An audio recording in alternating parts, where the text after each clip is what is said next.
Welcome back to my channel, and I'm going to start the Ireland travel vlog series with this video on what to do in Dublin.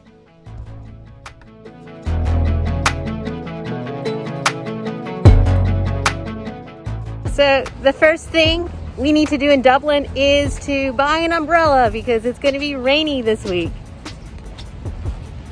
We went to the nearest grocery store after checking into our hotel and got an umbrella, which lasted for the rest of the duration of our trip through Ireland.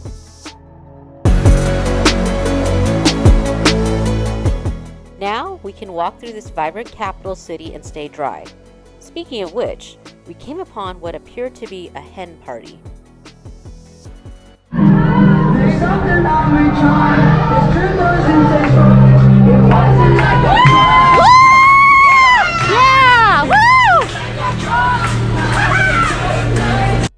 In the middle of the city is St. Stephen's Green, which is a large public park. I made a new friend.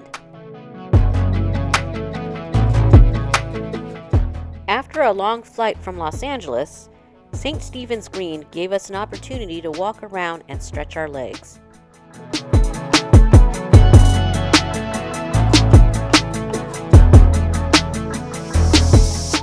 Since Ireland is known for its writers, here's a bust of James Joyce.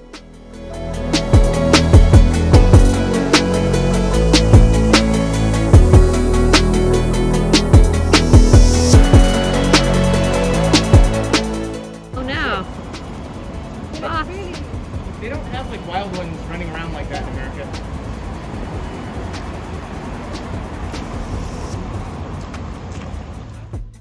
One way to get around quickly as a fox in Dublin is to rent a bike. I have to admit, it did take some getting used to riding on the left side of the road. At least they had bike lanes.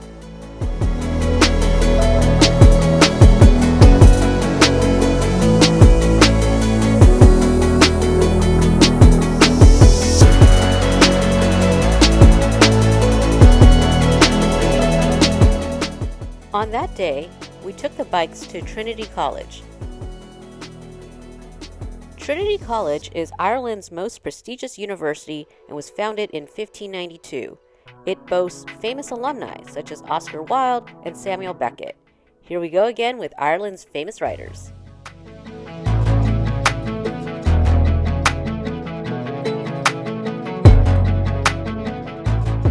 But we were here to see the Book of Kells, which you do have to book tickets for. Included with the admission is a famous Trinity College library, and that's what we were really here for.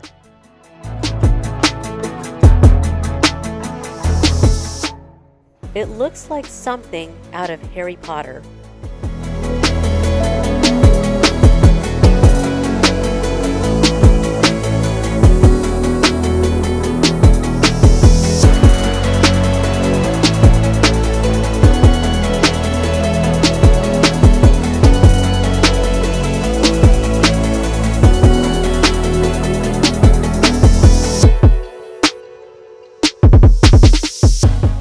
This is the Trinity College harp, or Brian Boru's harp, one of the oldest medieval harps in Ireland.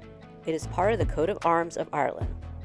Just like at any university in the States, there's a bookstore and gift shop. Might as well buy a t-shirt for game day. Here is the rest of Trinity College.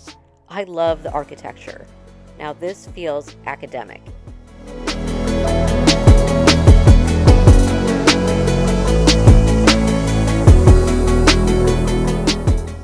Nearby is Dublin Castle, which you can easily walk to.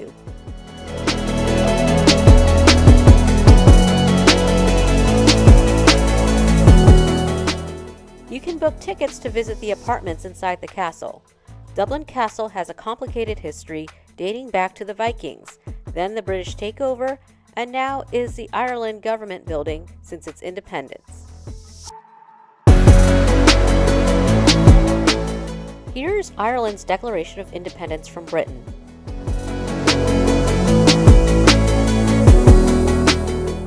This hall contains portraits of all of Ireland's presidents. Here's St. Patrick's Room, which is where all the state banquets are held and where all the presidents are sworn in. In Ireland, have an Irish breakfast. We ended up eating it as a breakfast sandwich, which was more efficient for the amount of sightseeing we were doing. Take a walk along the River Liffey. That's the major river that cuts through Dublin and leads to the docks.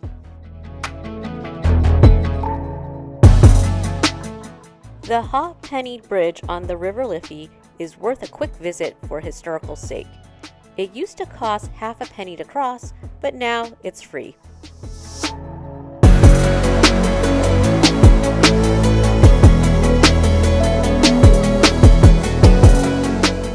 You cannot leave Dublin without visiting St. Patrick's Cathedral. There is one in New York City, but this one is really something else. Even if you're not religious, you can appreciate the architecture and history that dates back to 1191.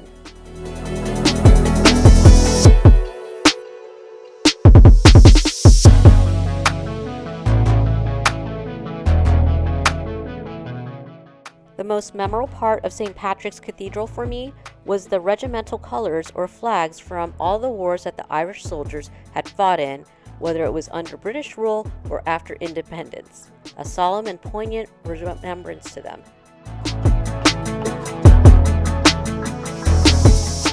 And there's the pub culture in Dublin. You have to grab a pint of Guinness somewhere. Speaking of Guinness, we did visit the Guinness Storehouse, which I will provide the link to the video in the description.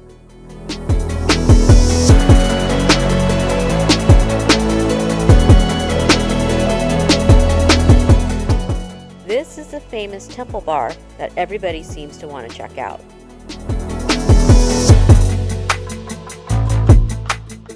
You can never go wrong with grabbing some fish and chips with a pint of Guinness.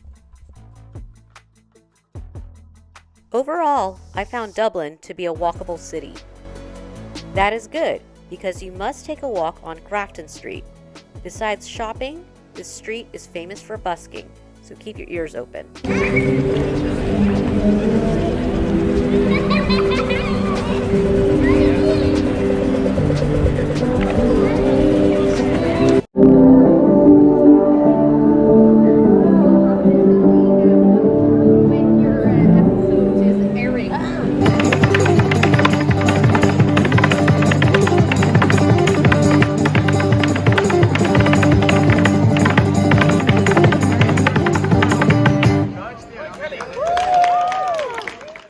There's one more bridge to check out.